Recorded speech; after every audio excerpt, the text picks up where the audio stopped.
look at that. First up in Brazil. 1.5 years back, we met during the World Cup. And, so what's so good about Carnival? Oh, it's just the energy, the vibe here. Everyone's so happy. Yeah. Have you gotten a lot of kisses so far?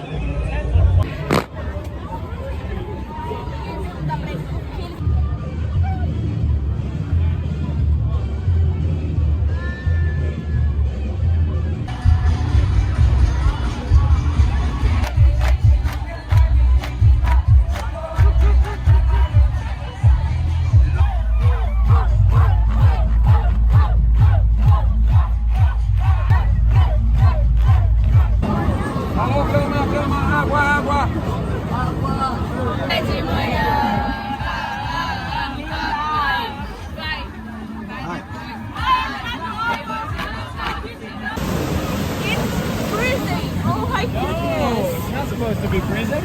Was it a nice little carnival swim? Oh my god, what the fuck? Oh my goodness. Guys, I'm cold. I'm very cold. A little carnival swim? Oh yeah? Let's do it. Go on, guys. High five. Nothing says carnival like ice cold water. Yeah, that's right.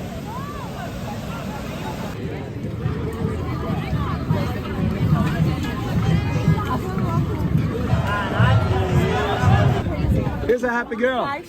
You like? Hey, me! Guys, today I am as the casino girl or the queen of cookies. Oh yeah. Of course, I'm drinking lots of cheque mates, as you can see, because I'm very drunk. And so how many guys have you kissed so far? Oh, nobody. Would you be the first one? High five, high five, high five! Yay! Tá. É a primeira vez aqui. Não conheço. Ai, mas é loucura total. Espero que sim. Boa festival. Alto. Oi. Oi! O que você gosta nesse bloco? Putz, da galera, da animação. É muito bom, só tá muito quente. Isso é loucura, né? Uma loucura.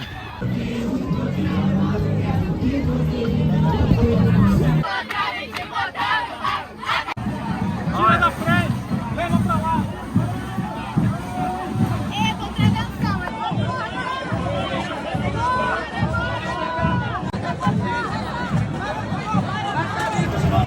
Então, ela é de São Paulo, she's from São Paulo. Por que você está aqui no Rio? Porque o carnaval do Rio é melhor. Opa, that is not allowed to say. Paulistas are not allowed to say.